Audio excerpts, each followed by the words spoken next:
मित्रों नमस्कार। मैं हूं आपका दोस्त डॉक्टर अनिल अग्रवाल। अधिकतर लोगों को ओल्ड एज के अंदर कुछ एक बीमारियां हो जाती है जिसमें भूलने की बीमारी भी होती है। तो अधिकतर लोग इसको फिर कहते हैं कि ये डिमेंशिया हो गया है या अल्जाइमर डिसीज हो गई है। इसके अंदर लोग काफ़ी ज़्यादा कंफ्यूज रहते हैं कि अल्जाइमर है, डिमेंशिया है।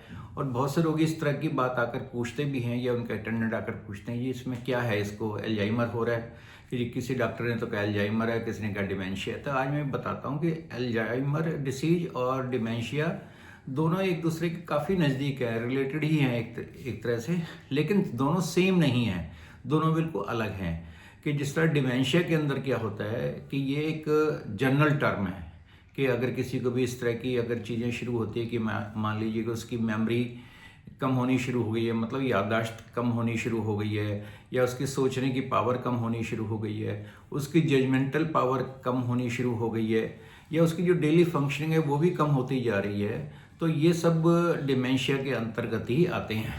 और इसके अंदर इसको हम ये एक तरह का सिंड्रोम कह सकते हैं, एक अकेली बीमारी नहीं बोल सकते हैं डिमेंशिया को कि वही ये एक ही डिसीज है। नहीं, जब बहुत सारे इस तरह के अलग अलग तरह के सिम्टम होते हैं तो उनसे बोलते हैं कि डिमेंशिया हो गया है।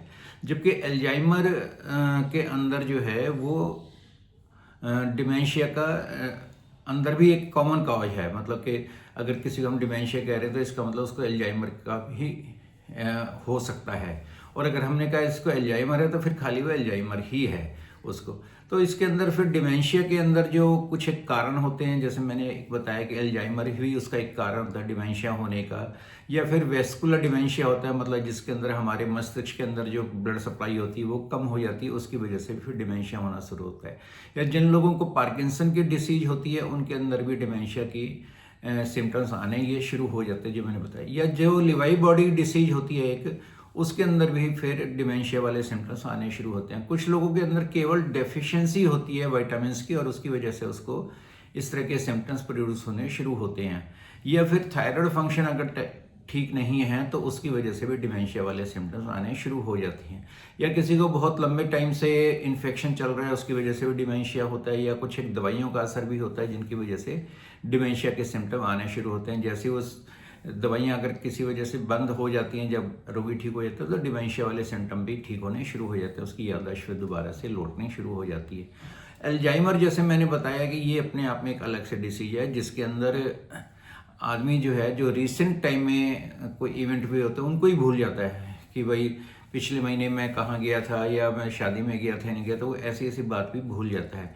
और फिर वो कुछ लोग इसके अंदर अगर उनसे कोई सवाल किया जाए तो पहले वो सवाल को रिपीट करते हैं, उसके बाद वो उसका आंसर करते हैं। तो ऐसा भी अल्जाइमर के अंदर ही होता है।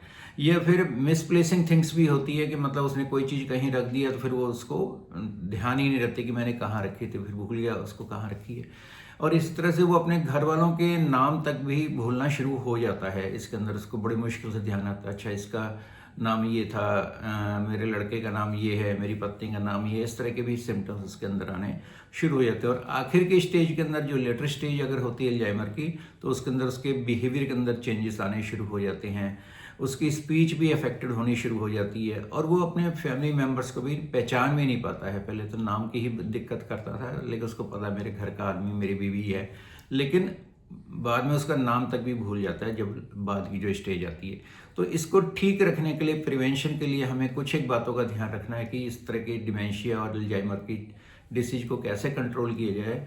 तो उसमें है कि आपका बीपी कंट्रोल रहना चाहिए, आप अगर डायबिटीज़ के मरीज तो आपकी डायबिटीज़ कंट्रोल रहनी चाहिए। आपको कुछ मेंटल एक्टिविटी भी करनी चाहिए, जैसे हर रोज़ मेंटल एक्टिविटी के अंदर क्या है कि जैसे आप सुडोकू आता है एक, वो भर सकते हैं, चेस का गेम भी खेल सकते हैं, ताश खेल सकते हैं, किताबें पढ़ सकते हैं, कुछ लिखने का काम कर सकते हैं। तो उससे भी इस तरह की बीमारी में आराम रहता है। नींद भी पूरी होनी चाहिए, लोगों से मिलते जुलते रहना चाहिए, तो भी इस तरह की बीमारी नहीं आती है। एक हेल्दी डाइट तो हमेशा ही चाहिए, तो इसके लिए भी चाहिए क्योंकि ये विटामिन की डेफिशिएंसी की वजह से भी ऐसा होता है। तो उम्मीद है कि आपको मेरी ये वीडियो पसंद आई होगी और इसके अंदर जो मैंने कुछ जानकारी दी है उससे आपको अवश्य ही लाभ होगा।